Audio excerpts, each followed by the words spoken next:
Hello students, today we will discuss the last colligative property, osmotic pressure. Osmotic pressure क्या है, उसका expression क्या है, ये colligative property कैसे है, इससे मोलिकुलर मास कैसे निकालेंगे, ये सब हम पढ़ेंगे आज। सबसे पहले हम आपको बताएंगे डिफ्यूजन क्या है। डिफ्यूजन जैसे कि आप पहले जानते हो spontaneous mixing of solute and solvent। Solute और सोलवेंट अपने आप मिल जाएं to form a homogeneous mixture, जिससे कि एक होमोजीनियस मिक्सचर बन जाए। ये डिफ्यूजन है। सोल्यूट और सोलवेंट, सोल्यूट और सोलवेंट मीन्स दो सब्सटेंस, दो कंपोनेंट्स मिलके एक हो जाए, होमोजेनियस मिक्सचर हो जाए, अपने आप मिल जाएंगे। जैसे फॉर एग्जांपल वाटर लिया और वाटर में आप शुगर डाल दें, कुछ समय के लिए रख दें, बिना हिलाए भी रख दें, तब भी आप देखेंगे कुछ समय बाद शुगर उसमें अपने आप मिल जाती है। या इसके और क्विकली देखना हो तो वाटर के अंदर आप कॉपर सल्फेट डाल दें या पोटेशियम परमैंगनेट डाल दें। कॉपर सल्फेट डालेंगे तो ब्लू कलर हो जाएगा पूरे वाटर का। अब ये जो ब्लू कलर आया है वाटर का, ये कॉपर सल्फेट यूनिफॉर्मली डिस्टर्ब हो गया इसके अंदर, वाटर के अंदर, तो अपने आप मिक्स हो गया। अपने आप मिक्स हो गया तो इसी को बोलते हैं डिफ्यूजन। यहां डिफ्यूजन हो गया। अब एक तरफ हम सॉल्यूशन ले लें,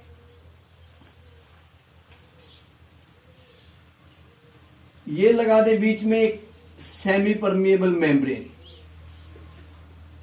SPM,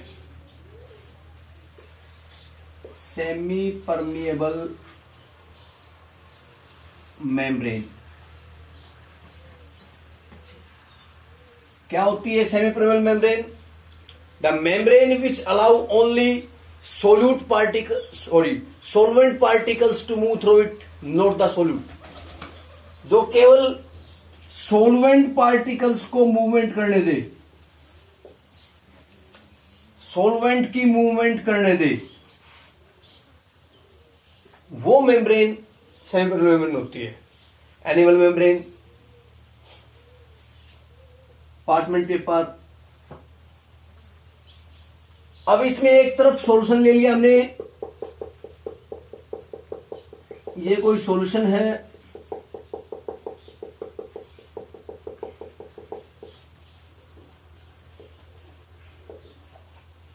और यहां इस तरफ प्योर सोलवेंट ले लिया। जो सोलवेंट यहां है वही प्योर सोलवेंट, केवल सोलवेंट है, केवल सोलवेंट है।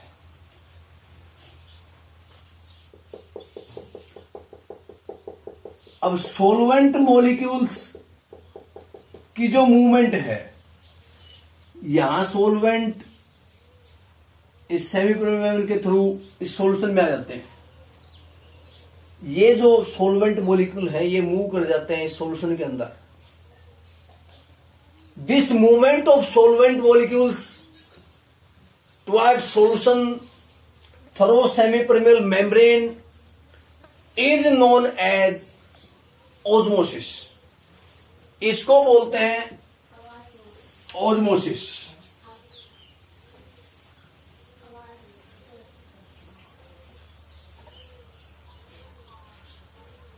ये क्या रहता है? Osmosis.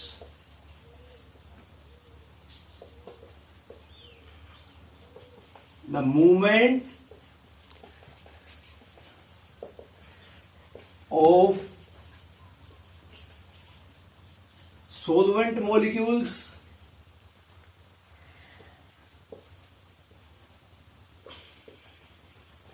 from solvent to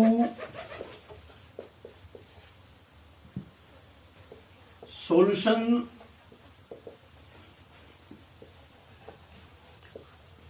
through semi permeable membrane. Solvent molecule की जो मूवमेंट है सॉल्वेंट से सॉल्यूशन की तरफ सेमी परमिएबल मेम्ब्रेन के थ्रू, यह कहलाता है ऑस्मोसिस। यह कहलाता है osmosis, the movement of a solvent molecules.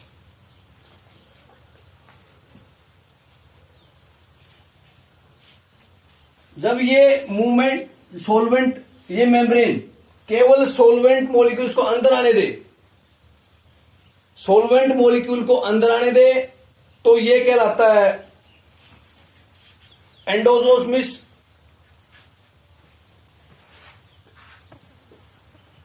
Endosmosis. यदि बाहर जाने दे तो ये कहलाता है एक्स ओस्मोसिस।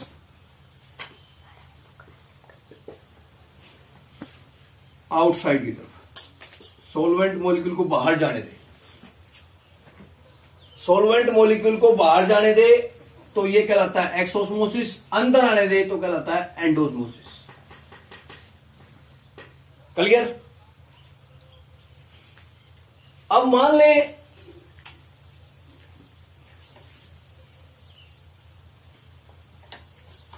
हमने इस सॉल्वेंट मॉलिक्यूल, ये जो सॉल्वेंट मॉलिक्यूल है इसको इधर आने से रोकना है।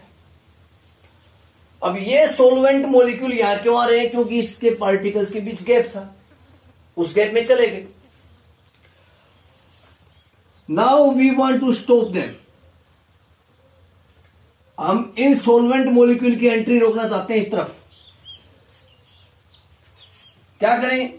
इन पार्टिकल्स के बीच गैप कम कर दे, इतना गैप कर दे, कम कर दे कि और पार्टिकल्स आए इसके, तो जो एंट्री इस तरफ है सॉल्वेंट मॉलिक्यूल की सॉल्यूशन की तरफ है अपने आप रुक जाएगी। तो इसके लिए क्या किया जाए? प्रेशर लगा दिया जाए।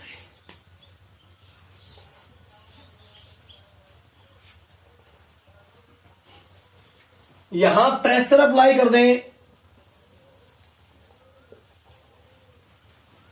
अब ये प्रेशर इसको कंप्रेस कर देगा, सॉल्यूशन मॉलिक्यूल्स के बीच गैप कम हो जाएगा, तो सॉल्वेंट मॉलिक्यूल की एंट्री रुक जाएगी।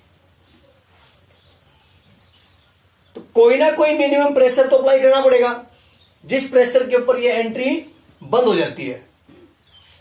ये जो मिनिमम प्रेशर है, the minimum pressure which has to be apply, which has to apply to stop the entry of solvent molecules from solvent to solution is known as osmotic pressure। इसको बोलते हैं osmotic pressure।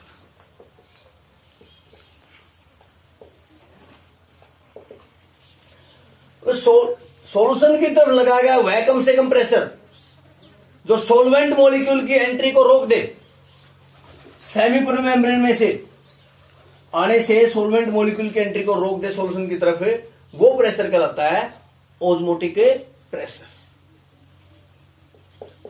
The minimum pressure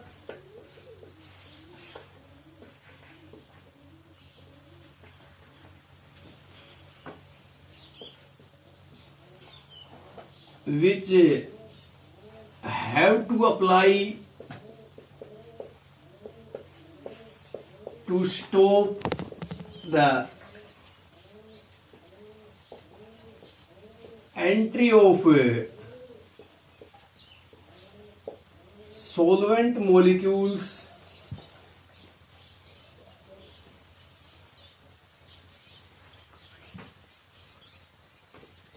towards solution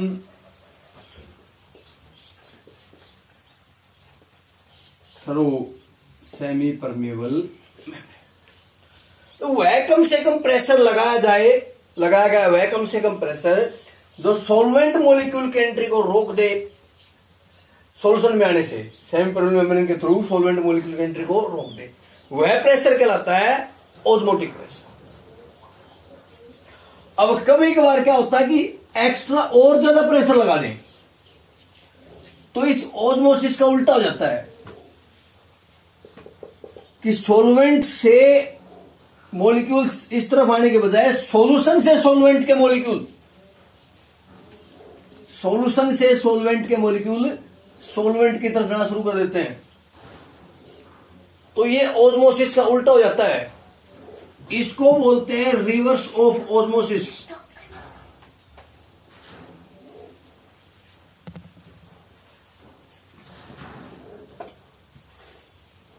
मतलब उल्टा हो जाए, क्या हो जाए कि ये इतना ज्यादा प्रेशर हो जाए कि सॉल्यूशन में से सॉल्वेंट प्योर सॉल्वेंट की तरफ चले जाए। तो ये होता है रिवर्स ऑफ ऑस्मोसिस। ये जो आरओ जिसको बोलते हैं, वाटर प्योरीफायर जो लगे हुए हैं सारे, ये इसी प्रिंसिपल पे काम करते हैं। ये वाटर को प्योरीफाई इसी प्रकार करते हैं कि वाटर जो सॉल्यूशन के रूप में आता है जिसमें साल्ट मिले होते हैं, उसमें से प्योर वाटर को वो अलग कर देते हैं। क्लियर? अब यहां जो ऑस्मोसिस में हमने बताया कि क्या होता है ऑस्मोसिस, कि सॉल्वेंट मॉलिक्यूल की मूवमेंट हो जाए सॉल्यूशन की तरफ, सॉल्वेंट मॉलिक्यूल्स की मूवमेंट हो जाए सॉल्यूशन की तरफ। तो ऑस्मोसिस में क्या क्या होता है एक बार फिर देख लें। इसमें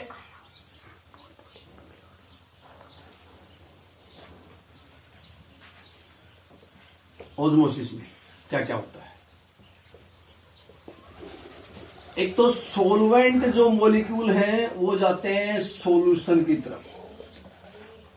एक जो मूवमेंट होती है that is dilute to concentrated, dilute से कंसंट्रेटेड की तरफ जाते हैं। लेस कंसंट्रेशन से मॉलिक्यूल्स की मूवमेंट होती है टू हाई कंसंट्रेशन।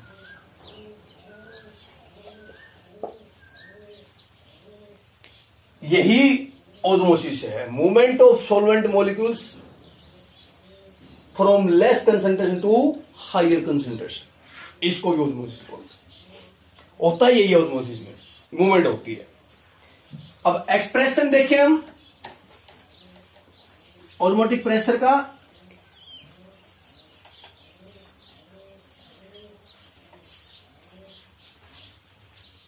एक्सप्रेशन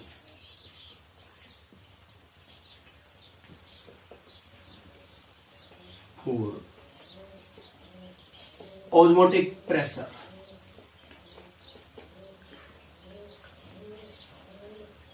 इसको पाई से रिप्रेजेंट करते हैं।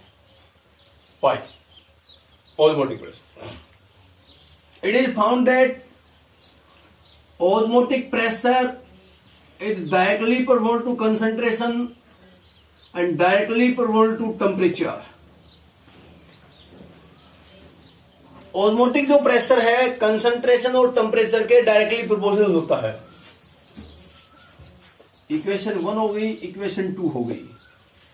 दोनों को कंबाइन कर दें, combining both equation 1 and 2 we find that osmotic pressure directly proportional to concentration into temperature. अब इसको रिमूव करें, डायरेक्टली उठाने के लिए कांस्टेंट यूज करें, कर दिया is equal to R C T. R यहां क्या लाएगा, सॉल्यूशन कांस्टेंट, लेकिन इसकी वैल्यू जो होगी वो गैस कांस्टेंट वाली होगी। वैल्यू वही होगी जो गैस कांस्टेंट की होती है, लेकिन यहां क्या लाएगा ये सॉल्यूशन कांस्टेंट आर। तो हमारे पास ये इक्वेशन होगी 3। अब हमें पता है कंसंट्रेशन क्या होती है, सॉल्यूशन की concentration number of moles of solute divided by volume n by V. इसको यहां सब्स्टिट्यूट कर दे वैल्यू को c के स्थान पर, तो हमारे पास इक्वेशन हो गई pi is equal to n by V R T. v को इस तरफ ले गए तो ये होगा हमारे पास pi V nRT। This is one of equation for a solution। Van't of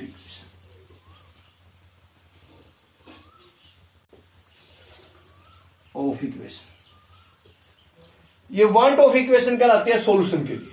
ये हो गई ऑस्मोटिक प्रेशर की इक्वेशन। क्लियर?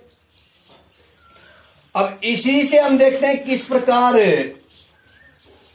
अब यहां क्या रह रही, number of moles of solute पे डिपेंड करती है। Hence it is also a colligative property. So we can say that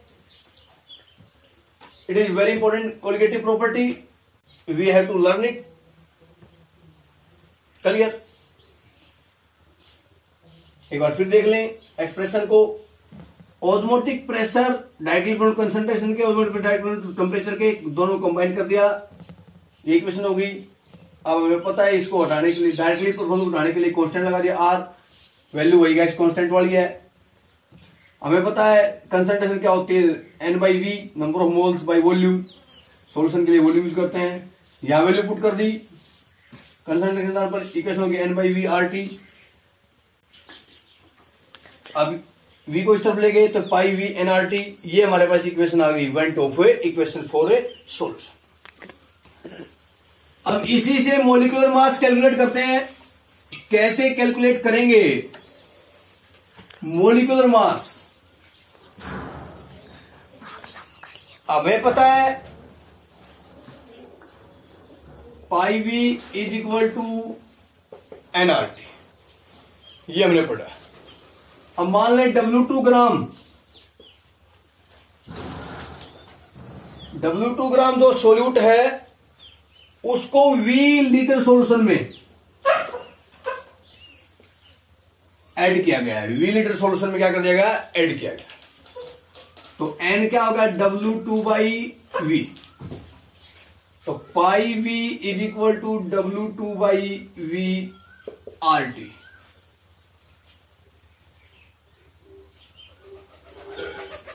अब सोल्यूट का जो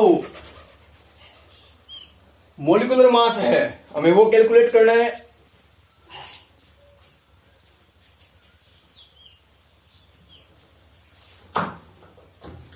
अब उस सॉल्यूशन का मॉलिक्यूलर मास M2 है मान लें, तो यहां से N इज इक्वल टू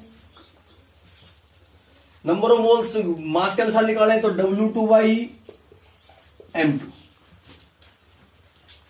तो यहां वैल्यू सब्स्टिट्यूट करेंगे हम इसकी, sorry, pi V is equal to W2 by M2।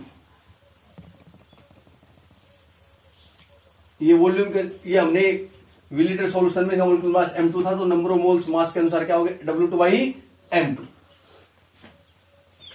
ये हो गई इक्वेशन हमारे पास। तो M2 को हम इस तरफ ले आए, M2 is equal to W2 RT by pi V।